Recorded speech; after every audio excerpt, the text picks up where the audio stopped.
धर्म वो समझ पैदा करता है, धर्म वो विवेक देता है जो हम सबके भीतर संवेदना को प्रवाहित करता है, प्रेम को प्रवाहित करता है। अगर हम कहें समझे समझाएं कि धर्म साधना कैसे की जा सकती है, किस विधि से, तो दो ही चीज़ें हैं इस साधना में, विवेक और वैराग्य। विवेक क्या है और वैराग्य क्या है? विवेक है कि हमें क्या करना चाहिए और वैराग्य है कि हमें क्या नहीं करना चाहिए। अंग्रेजी में विवेक को कहते हैं डिस्क्रिमिनेशन। हम चीज़ों को छानबीन करके देखें, अलग थलग करके देखें, विवेचन करके देखें, विश्लेषण करके देखें, बात समझें कि क्या करना चाहिए। विवेक ये है। जीवन में जब कभी मनुष्य का, समाज का, किसी जाति का विवेक हो जाता है तो विनष्ट होने लगती है। उसे मालूम नहीं होता कि उसे क्या करना चाहिए, तो वो विनाश के कागार पर पहुँच जाती है।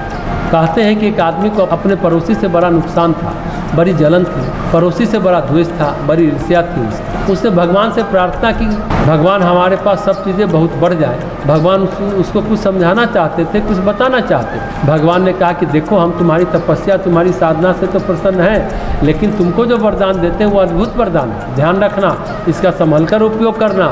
जो चीज़ें तुम्हारे पास एक होंगी, तुम्हारे पड़ोसी के पास 2 हो जाएंगी। तुमको 1 रुपया मिलेगा तो पड़ोसी को 2 रुपया मिल जाएगा। ऐसा वरदान हम तुमको देते हैं। भगवान सोचते थे कि इसके अंदर कुछ सद्भाव उमरे, कुछ सेवा भाव उमरे, थोड़ा प्रेम उमरे। ये तो ईर्ष्या द्वेष से मरा जा रहा है, उसके अंदर कुछ देने का भाव आए। वो क्या सोचे पता नहीं, लेकिन वो तो पड़ोसी से बहुत नफरत करता था, परेशान रहता था। वरदान के बारे में भगवान से तो कुछ कह न सका, तो उसने कहा कि मेरी एक आँख फूट जाए। वरदान में ऐसा ही था कि जो एक चीज़ मेरी होगी वह पड़ोसी की 2 हो जाएगी। उसकी एक आँख फूटी तो पड़ोसी अंधा हो गया। उसने सोचा ये अंधे कुएं में डूब जाए, वह बोले मेरे घर के सामने कुआं बन जाए। उसके घर के सामने कुआं बन गया और पड़ोसी के घर के सामने 2 कुएं बन गए। तो जो उसके अंदर था वो पड़ोसी को कितना नुकसान हो, उसी हिसाब से अपना आधा नुकसान करता गया।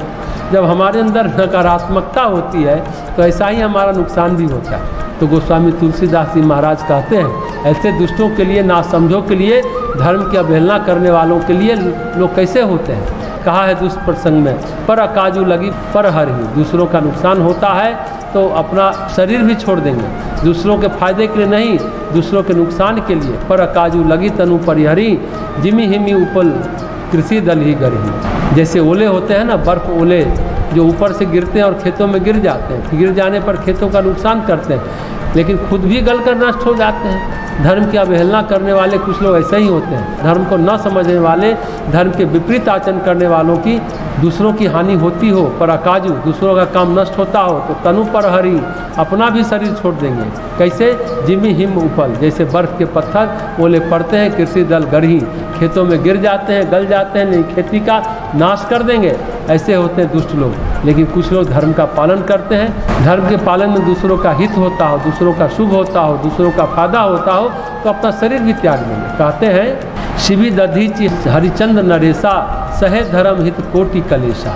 महाराज शिवी, महर्षि दधीचि, महाराज हरिश्चंद्र, इन्होंने धर्म के लिए अनेकों कष्ट सहे, अनेकों क्लेश सहे। क्यों? धर्म का सार क्या है? परहित सरिस धर्म नहीं भाई, पर पीरा सम नहीं अधमाई। दूसरों के हित के बराबर कोई धर्म नहीं है और दूसरों को पीड़ा देने के बराबर कोई अधर्म नहीं। कामदगिरी धर्म है अविचल अडिग। गोस्वामी जी कहते हैं, बटु विश्वास अचल निज धर्मा, तीरथ राज समाज सुकर्मा। बरगद की तरह, अक्षय वट की तरह विश्वास और अविचल धर्म, और धर्म पर जो अविचल रहता है, धर्म पर जो अडिग रहता है, उसके लिए धर्म कामद हो जाता है, समस्त कामनाओं को पूर्ण करने वाला हो जाता है। धर्म के बारे में पुराणों में, कथाओं में बहुत सारी बातें आती हैं। कहते हैं, धर्मो रक्षति रक्षिता। जो धर्म की रक्षा करता है, धर्म उसकी रक्षा करता है। क्यों? धर्म का मतलब गीता, कुरान, बाइबल की रक्षा करना नहीं है। धर्म का मतलब है जीवन के नियमों पर अडिग रहना। जो जीवन के नियमों पर अडिग रहता है, उसका संरक्षण प्रकृति स्वयं करती है, और जो अब जीवन के नियमों पर अडिग नहीं रहता, उसे प्रकृति ही नष्ट कर देती है।